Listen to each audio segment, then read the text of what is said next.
फौज में खुद एहतसाबी निजाम का अमली मुजाहरा। Lieutenant general retired Faiz Hameed को बाज़ाब्ता चार्जशीट कर दिया गया। फील्ड जनरल कोर्ट मार्शल की कार्रवाई अगले मरहले में दाखिल। ऑफिशियल सीक्रेट एक्ट की खिलाफ वर्जी, सियासी सरगर्मियों में मुलविस होने, रियासत के तहफ़्फ़ुज़ और मुफाद को नुकसान पहुंचाने, इख्तियारात और सरकारी वसाइल के गलत इस्तेमाल का इल्ज़ाम। मुल्क में इंतशार और बदअमनी से मुतालिक पुरतशद्दुद वाक़यात में अलहदा तफ्तीश। 9 मई से जुड़े पुरतशद्दुद वाक़यात भी शामिल। मज़मूम सियासी अनासिर से मिली भगत की भी तहकीकात। ISPR के मुताबिक फैज हमीद के खिलाफ कार्रवाई आर्मी एक्ट की दफात के तहत 12 अगस्त 2024 को शुरू हुई। फैज हमीद को तमाम कानूनी हुकूक फराहम किए जा रहे हैं।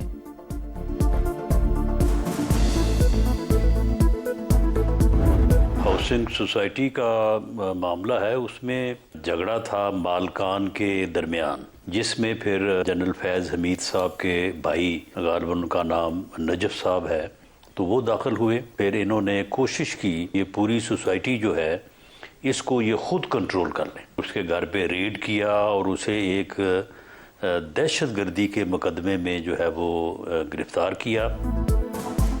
फैज हमीद स्याह सफेद के मालिक थे। इदारे ने खुद इंक्वायरी की तो तमाम चीजें सामने आ गईं।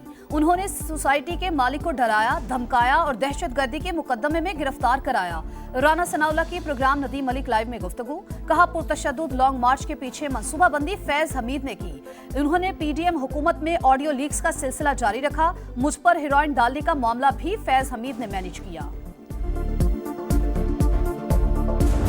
पाकिस्तान के लिए एक तारीखी हिस्टोरिकल डे है। मुझे दोहरा मेयार का ताकतवर और अमीर के लिए कुछ और गरीब के लिए कुछ और, वो खत्म हो गया है। इमरान खान साहब समेत, बेगम साहिबा और हवारी समेत शिकंजा उधर तक जाएगा और फैज हमीद को सिर्फ कोर्ट मार्शल ही नहीं होगा, कोर्ट मार्शल के बाद सजा भी होगी। पाकिस्तान के लिए तारीखी दिन, दोहरे मेयार का खात्मा हो गया। फैज हमीद को सजा भी होगी। ये नहीं हो सकता एक का ट्रायल हो और हवारियों का नहीं। शिकंजा बानी और अहलिया तक जाएगा। बानी PTI के खिलाफ मिलिट्री कोर्ट में कार्रवाई हो सकती है। फैसल वावडा का रद्द-ए-अमल। कहा, अपने काम का मलबा फौज पर डालने वाले फैज हमीद के खिलाफ कार्रवाई से सबक लें। इस ट्रायल के नतीजे में मुल्क में अमनो अमान होगा।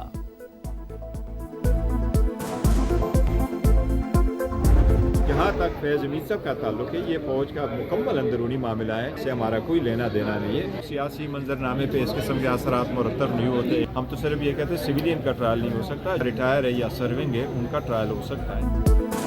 फैज हमीद का ट्रायल फौज का अंदरूनी मामला है। इन्हें कोर्ट मार्शल पर कोई भी सजा हो सकती है। चेयरमैन PTI बैरिस्टर गौहर की समा से गुफ्तगू। कहा, हमने सिर्फ सिविलियन का मिलिट्री ट्रायल ना होने की बात की। सिविल नाफरमानी की कॉल, मुल्क दुश्मनी। इस्लामाबाद पर चढ़ाई की नापाक कोशिश की गई। इस साजिश में मुलविस अफराद को नहीं छोड़ा जाएगा। वज़ीर-ए-आज़म की सख्त अल्फाज में वार्निंग। विफाकी काबीना के इजलास से खिताब करते हुए कहा, जो बेगुनाह हैं उन्हें हाथ नहीं लगाया जाएगा। मुआशी इस्तेहकाम सियासी इस्तेहकाम के साथ जुड़ा है। हफ्तावार महंगाई कम होकर 3.57% पर आ गई। तरसीलात हज़ार रिकॉर्ड सतह पर हैं। बैरून मुल्क मुकीम पाकिस्तानियों ने हुकूमत पर एतमाद का इजहार किया।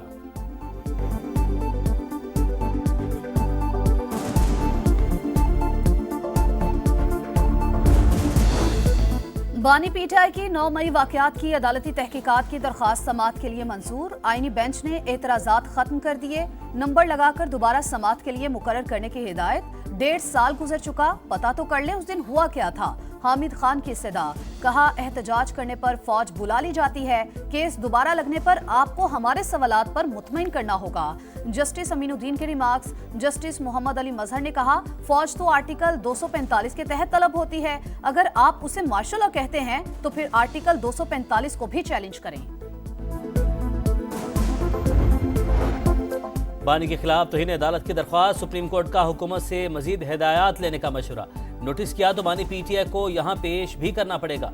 क्या हुकूमत इस केस को संजीदगी से चलाना चाहती है? जस्टिस अमीनुद्दीन का इस्तफसार। जस्टिस मंदखिल ने रिमार्क्स दिए, तौहीन का मामला अदालत और मुल्जिम का है। हुकूमत क्यों जज्बाती हो रही है? 7 रुकनी आईनी बेंच ने समाअत गैर मुय्यना मुद्दत तक मुलतवी कर दी। बानी को खैबर पख्तूनख्वा जेल मुंतकिल करने की दरख्वास्त भी खारिज। शहरी पर 20,000 रुपये जुर्माना।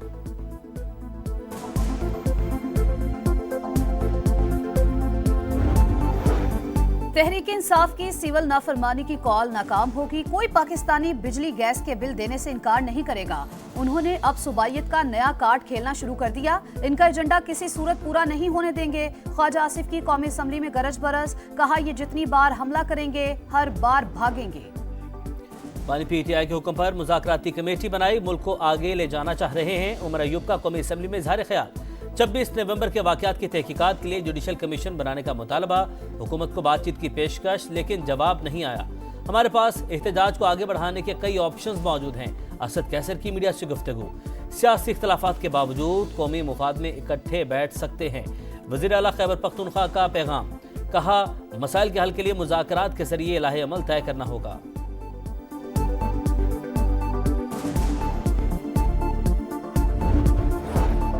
सुप्रीम कोर्ट आईनी बेंच में असगर खान केस की समाअत। हसास इदारों में सियासी सेल खत्म करने से मुतालिक रिपोर्ट तलब। वजारत दिफा को जवाब जमा कराने की हिदायत। हसास इदारों में सियासी सेल फैसले के बाद खत्म कर दिए थे। एडिशनल अटॉर्नी जनरल के दलाइल। इसका मतलब है हसास इदारों में सियासी सेल मौजूद थे। जस्टिस मुसरत हिलाली के रिमार्क्स। सलमान अकरम राजा ने कहा, यह तस्लीम शुदा हकीकत है, हसास इदारों में सियासी सेल था। असलम बेग, असद दुरानी और यूनुस हबीब ने इलेक्शन चोरी का एतराफ किया। जिन लोगों ने 1990 का इलेक्शन चोरी किया, उनके खिलाफ क्या एक्शन हुआ?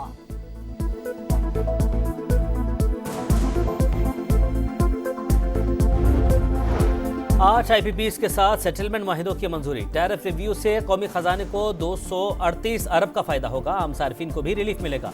विफाकी काबीना का एलामिया जारी। शाम से 350 से जायद पाकिस्तानी बाहिफाजत लेबनान पहुंच गए। हुकाम की ब्रीफिंग। वजीर आला पंजाब की बीजिंग में communist party of China international department के मिनिस्टर से मुलाकात। लोकल गवर्नेंस और दही तरक्की के लिए चीन के तजुर्बा से फायदा उठाने की ख्वाहिश का इजहार। मरियम नवाज के एजाज में जोहराना। वजीर आला पंजाब की चीनी सरमायाकारों को ताउन की पेशकश। कहा, माहौलियाती तब्दीली, वेस्ट मैनेजमेंट, एग्रीकल्चर और यूथ डेवलपमेंट के शोबों में ताउन का खैर मकदम करेंगे।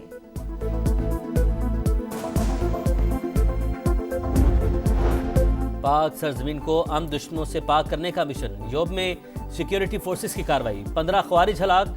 असलहा और बारूदी मवाद बरामद। फायरिंग के तबादले में सिपाही आरिफुर रहमान मादरे वतन पर कुर्बान। गवर्नर पंजाब से वजीर आला सिंध की मुलाकात। नून लीग और पीपल्स पार्टी की पावर शेयरिंग मीटिंग पर बातचीत। मुराद अली शाह ने कहा, पीपल्स पार्टी हमेशा से बामकसद डायलॉग की हामी है। केपी में अमनो अमान की सूरत हाल तशवीशनाक। पीटीआई पहले फैसला कर ले कि बात करनी किससे है। पेशावर का तारीखी किस्सा खानी बाजार हुकूमती गफलत का शिकार। तजावुजात की भरमार। लोगों का पैदल चलना भी दुश्वार। दुकानों के आगे रास्ते बंद करने का रुझान। शहरी परेशान। बाजार की आराइश पर करोड़ों का खर्च भी बेसूद। मसला जूगा तू, मुतलका इदारों ने चुप साध ली।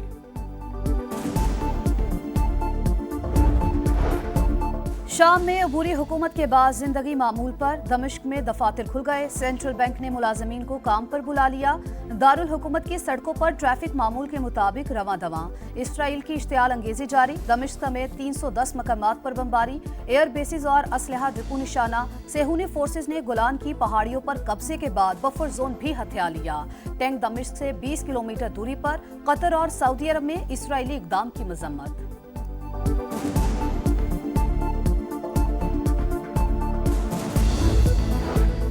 गजा में इसराइली फौज की दरिंदगी। नसीरात और जबालिया पर फिर हमला। 13 फलस्तीनी। 24 घंटे में मजीद 24 शहादतें। 54 जख्मी। कमाल अदवान अस्पताल के अतराफ से हुनी फौज का मुहासरा बरकरार। अद्वियात और खुराक की किल्लत। डॉक्टर्स की आलमी बरादरी से मदद की अपील।